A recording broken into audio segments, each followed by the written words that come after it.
Salam sejahtera saudara yang kekasih di dalam nama Tuhan Yesus Kristus.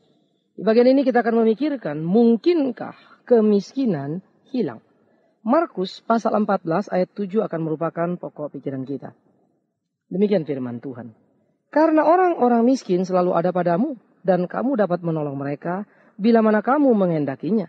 Tetapi aku tidak akan selalu bersama-sama kamu. Nah, ini membicarakan saudara latar belakangi pada waktu ada seorang perempuan kemudian menuangkan minyak narwastu ke kaki Yesus, membasuhnya sedemikian rupa, tetapi kemudian muncul semacam satu kritikan, kenapa minyak narwastu itu dibuang begitu ya, diberikan begitu saja. Nah, kan itu mahal harganya, kan itu penting untuk orang miskin. Hal ini disampaikan sebetulnya oleh Yudas. Itu nanti nampak kalau saudara membaca di dalam kitab Injil Yohanes.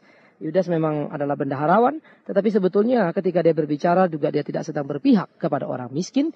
Tetapi Alkitab mencatat beberapa catatan-catatan penting, karena memang Yudas rupanya terkenal sebagai bendahara yang ahli menghitung sekaligus menilap uang begitu ya. Nah, jadi saudara yang kekasih, di dalam hal ini seakan-akan dia berbicara sesuatu yang kelihatannya sangat toleran kepada kepedulian orang-orang lain. Namun Yesus mengatakan satu kalimat yang luar biasa. Orang miskin selalu ada padamu dan kamu dapat menolong mereka bila mana kamu menghendakinya. Tetapi aku tidak akan selalu bersama-sama kamu. Saudara yang kekasih, bagian ini menjadi penting untuk kita pikirkan ketika melihat sebuah kenyataan.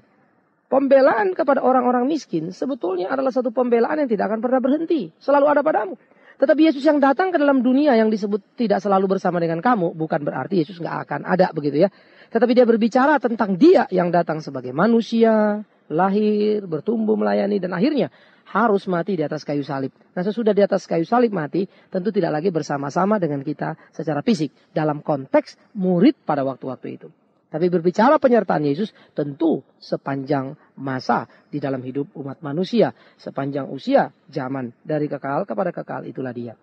Nah, sekarang pada waktu kalimat ini kita pikirkan saudara. Coba kita menyorot dulu apa yang terjadi di dalam realita kemiskinan yang ada di dalam hidup keseharian manusia di dalam dunia ini. Kalau kita melihat saudara kemiskinan lalu seringkali diidentikan dengan ekonomi yang buruk. Katakanlah ketika orang hidup dalam penjajahan orang bilang kita miskin. Ada orang miskin, begitu ya. Ketika industri belum maju, orang berkata miskin, ada orang miskin. Tetapi tolong jangan lupa, ketika industri belum maju, ketika dijajah, ada orang miskin, tetapi juga ada orang kaya. Nah, maka kaya miskin sebetulnya merupakan satu perjalanan yang tidak berhenti, hanya saja disayangkan, berjalan pada dua garis sejajar, artinya tidak akan pernah bertemu. Tidak akan ada jatuh jembatan yang bisa mempersatukan untuk menciptakan sebuah keseimbangan. Nah, jadi ekonomi buruk, ada kemiskinan. Industri yang tidak terlalu maju, ada kemiskinan. Tetapi ketika ekonomi membaik, apakah kemiskinan hilang? Jawabannya tidak. Tetap saja ada kemiskinan. Hanya saja orang miskin zaman dulu cuma makan singkong. Tapi orang miskin masa kini bisa makan beras misalnya. Ya. Tetapi dia hanya mampu untuk makan beras tapi nggak bisa apa-apa. Orang miskin dulu mungut remah-remah, ya makannya mah parah lah. Begitu. Tapi orang miskin sekarang mungut remah-remah karena industri maju, standar hidup tinggi. Nah, remah-remahnya itu ya lebih tinggi dari remah-remah yang dulu begitu. Artinya apa? Ketika ekonomi membaik ternyata kemiskinan tidak hilang. Hanya bergeser saja sistem nilainya. Ya. Nah, ada satu kelompok yang disebut kelompok Budapest yang merupakan kumpulan daripada ilmuwan-ilmuwan dari berbagai belahan dunia. Mereka berkumpul lalu melihat dan berbicara tentang ekonomi. Singkatnya mereka berkata, ekonomi memang makin membaik. Tetapi jangan pernah berpikir ketika ekonomi membaik, maka kemiskinan hilang. Tidak. Kemiskinan akan tetap ada. Bahkan makin menakutkan. Karena yang miskin nanti bukan anak SD, tapi sarjana. Yang miskin nanti adalah orang-orang yang kalah bersaing. Karena orang-orang ini akan bertarung dengan komputer, bertarung dengan mesin, dan seringkali mereka kalah. Akibatnya, mereka akan menjadi orang-orang miskin yang punya otak luar biasa, maka situasi sosial menjadi pelik. Karena memang menjadi cukup menakutkan. Jadi, ketika ekonomi maju ternyata kemiskinan tidak selesai kecuali bergeser. Jadi kemiskinan tidak akan pernah tuntas kecuali bergeser dalam kualifikasi saja. Yang dulu disebut miskin itu ini, sekarang itu yang miskin itu ini. Ya, dulu miskin tidak punya mobil, sekarang orang miskin mungkin bisa punya mobil, tapi nggak sanggup beli bensin atau beli bensin sekali jalan terpaksa ditinggalkan di tengah jalan karena bensin tidak cukup atau mesti curi-curi bensin supaya mobilnya bisa jalan. Karena apa? Karena mobil rongsokan yang bisa dipungut. Ya, pada waktu saya dalam pelayanan di Jerman, saya orang agak penasaran gitu. Lalu saya dengar istilah kuburan mobil, saya minta jemaat kalau boleh saya diantar. Masa diantar ke kuburan mobil, istilahnya gitu ya, kuburan mobil kita sebutnya. Nah, kuburan mobil itulah tempat membuang mobil-mobil. Ampun, kaget setengah mati begitu ya. Karena pada waktu saya di situ saya melihat ada Tiger 1983 dibuang. Waduh. Masih mulus menurut ukuran saya orang Indonesia. Saya berandai-andai kita bisa dibawa. Saya bawa semua nih begitu ya. Tetapi tentu saja tidak mudah karena izin-izin akan sulit kan begitu. Karena sekarang nggak sederhana. Sehingga hanya melonggok saja gitu. Luar biasa. Ya. Kadang-kadang 400.000 kilometer mereka anggap 300.000. Sudah 300.000 Pak udah dibuang aja pada diurus rugi. Lebih mahal gitu maka dibuang. Jadi siapapun kalau orang-orang yang di sana mau ambil mobil banyak yang mau ngasih. Tapi ngurus mobilnya jadi nggak mampu begitu kan. Maka orang miskin bisa tidur di mobil loh.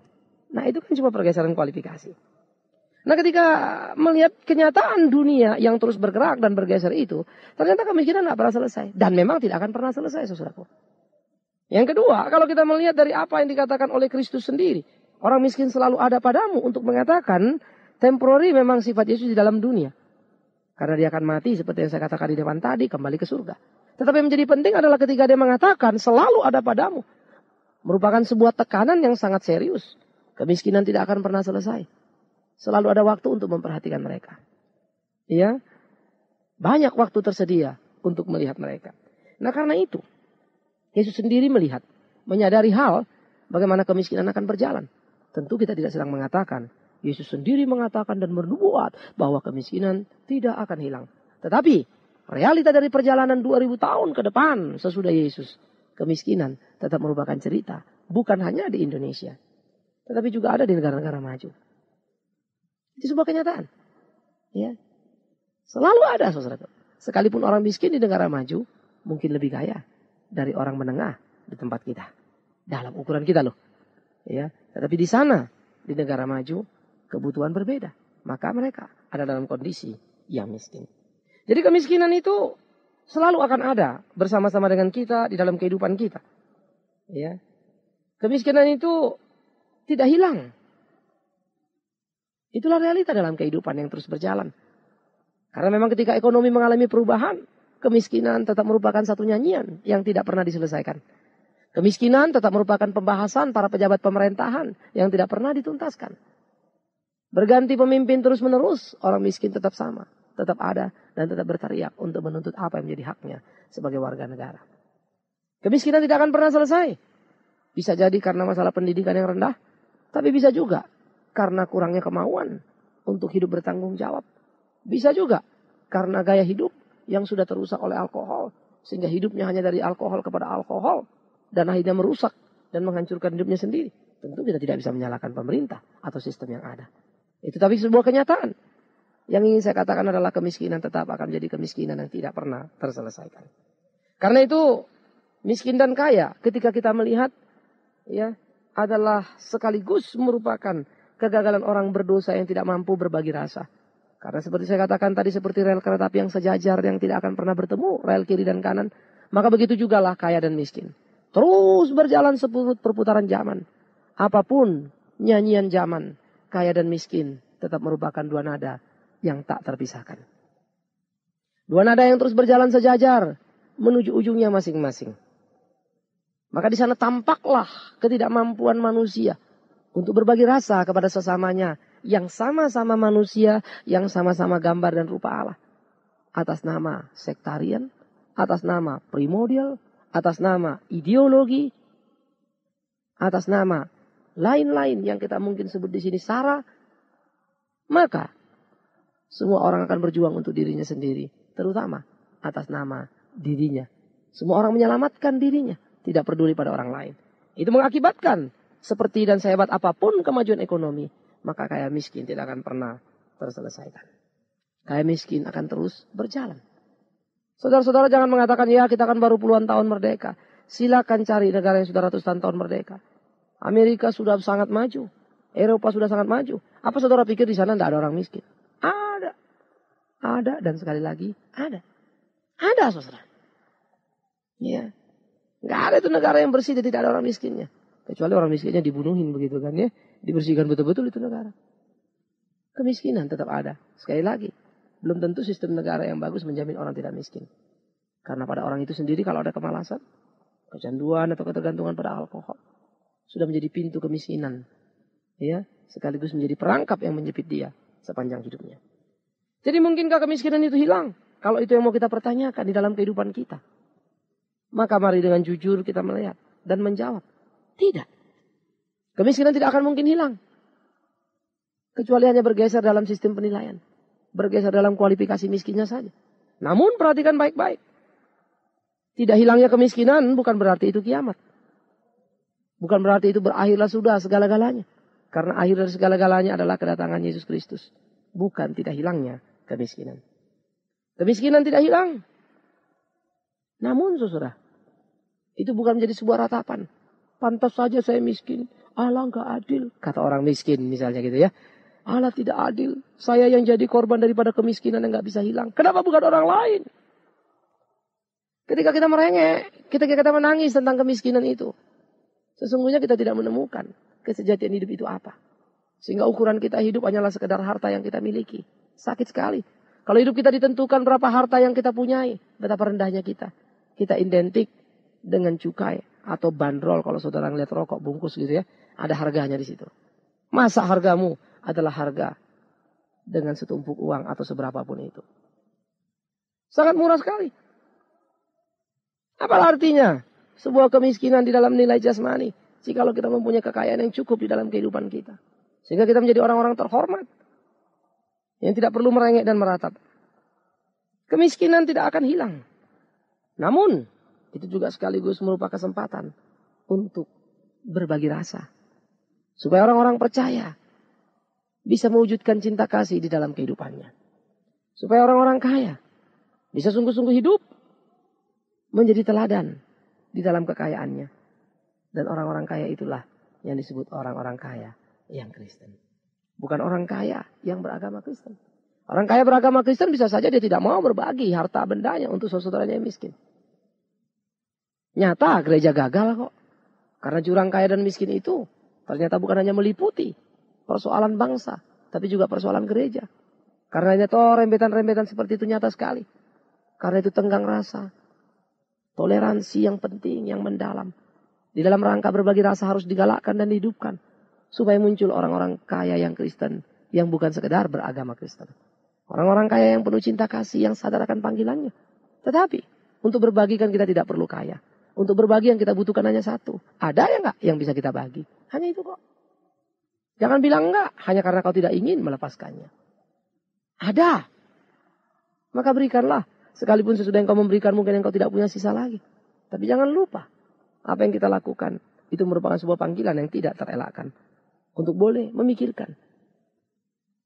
Bagian kesulitan dari kemiskinan yang harus diselesaikan. Tapi kemiskinan yang tidak mungkin hilang. Kemiskinan yang harus dilayani. Nah karena itu jikalau kemiskinan itu selalu ada pada kita. Maka seharusnya kita sadar.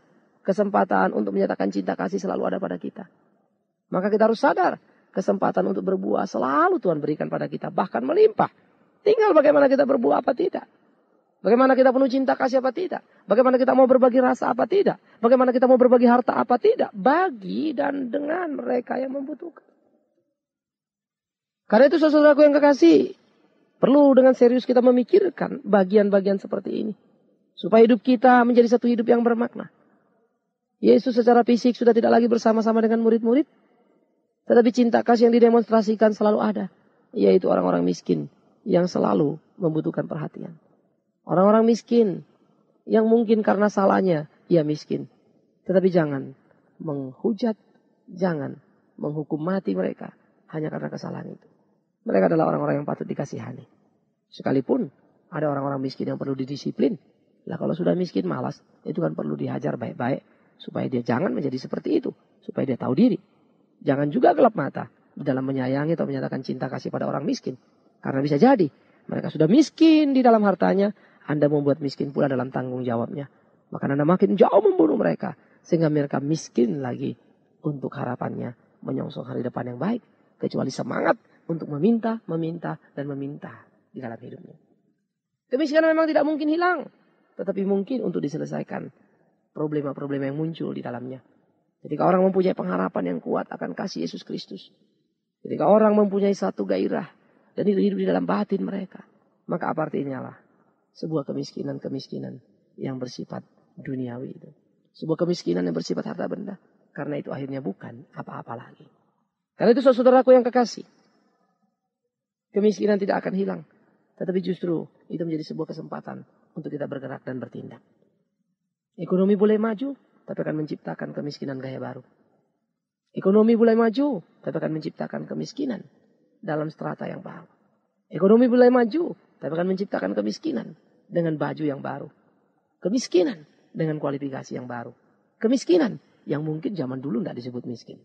Tetapi sekarang menjadi miskin. Karena jarak tadi tidak akan terjembatani. Kemiskinan akan tetap miskin. Karena manusia sangat miskin di dalam kemampuan berbagi rasa. Manusia sangat miskin untuk memikirkan sesama. Manusia sangat miskin sehingga tidak mampu melakukan apa yang harus dilakukannya di dalam hidupnya. Nah, kalau begitu, bukankah ketika Tuhan mengizinkan ada kemiskinan di lingkungan kita, Ia mengingatkan kita, mereka selalu ada padamu. Nah, apa yang mau kau lakukan bagi mereka? Apa yang akan saudara kerjakan untuk mereka? Jangan berpura-pura irit dengan uang. Tetapi kemudian melupakan kepedulian kepada orang-orang miskin. Jangan atas nama efisiensi. Lalu Anda merupakan nasib orang susah. Saudara yang kekasih. Orang miskin selalu ada pada kita. Karena itu menjadi panggilan dan tugas tanggung jawab kita. Ketika kita menyorot kemiskinan, tidak sekedar menyadari ada kemiskinan.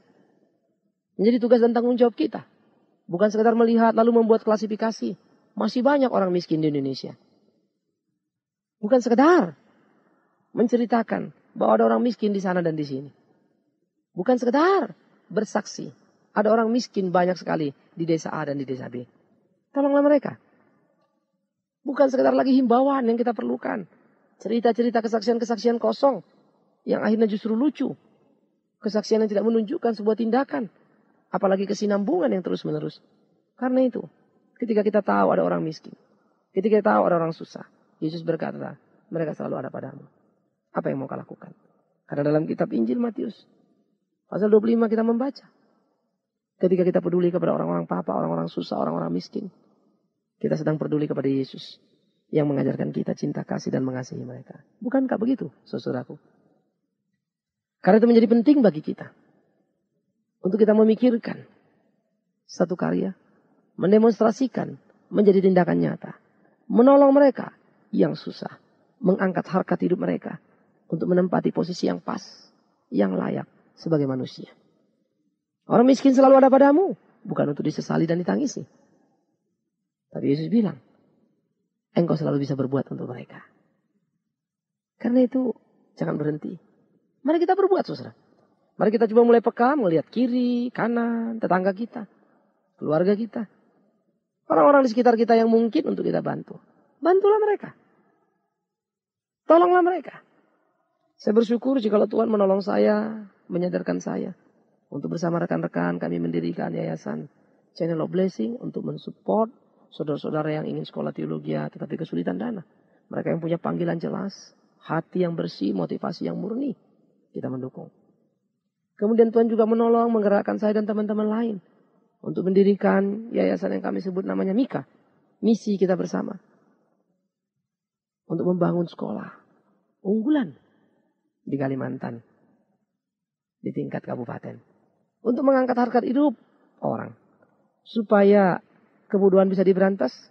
Dengan demikian ada harapan untuk membangun kekayaan di depan. Banyak waktu yang harus diluangkan.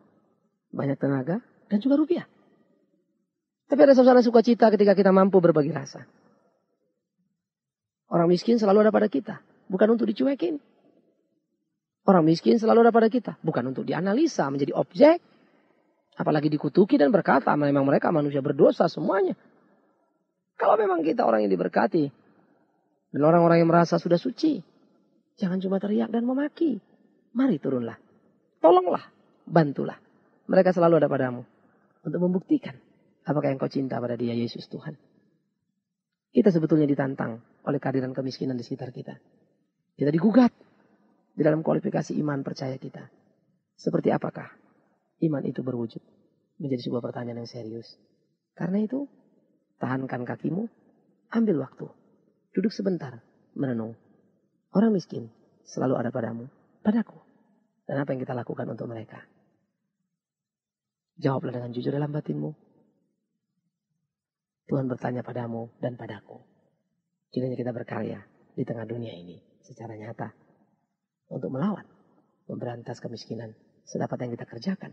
Sekalipun tidak akan mungkin hilang tuntas hingga kedatangan Yesus untuk menyempurnakan dunia yang sudah tidak sempurna ini.